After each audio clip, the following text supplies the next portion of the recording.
कि इक्ष्वाकु कुल के प्रति सम्मान रखने वाले सागर ने इस प्रकार विचार किया कि वानरेंद्र हनुमान जी की यदि मैं इस समय सहायता न करूं तो सब लोग मुझे भला बुरा कहेंगे। क्यों?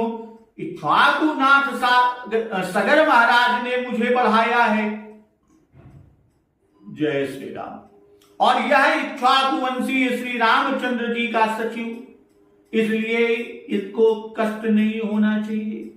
मुझे ऐसा करना चाहिए जिससे यह वानर विश्राम कर ले और विश्राम करने के अनंतर शेष मार्ग सुख से तैर सके। और ऐसा सुंदर विचार करके बाबा गोस्वामी तुलसीदास जी ने केवल अंतिम शब्द विचारी ही ले लिया। तय मैनाक होई श्रमहारी।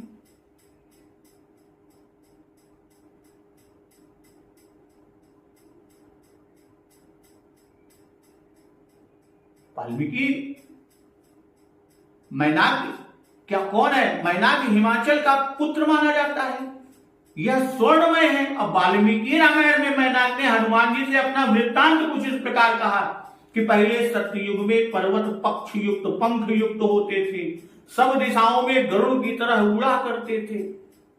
उनके उड़ने से देवता मुनि मनुष्य सभी उनके गिरने के भय से भयभीत रहा करते थे। इसलिए इंद्र ने हजारों पर्वतों के पंख यानी उनके पक्ष वज्र से काट डाले और मेरे पास भी आए।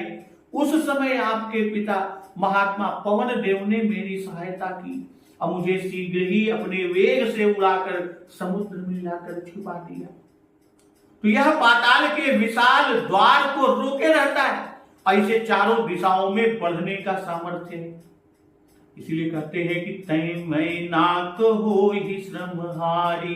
भाई समुद्र के इस कथन के पीछे का भाव कि मैनाक पक्षधारी पर्वत है और वानर स्वाभाविक ही पर्वत पर विहार करते हैं, इसलिए यदि यह बढ़ जाए तो वे स्वाभाविक ही इस पर ठहरकर अपना श्रम निवारण करेंगे। कहने का भाव यह है कि तुम पर पवन का ऋण है, पवन ने तुम्हारा उपकार किया कि इंद्र के वज्र से बचाया और वहां से बचाकर तुमको यहां लाकर हमारे जल में छिपा दिया।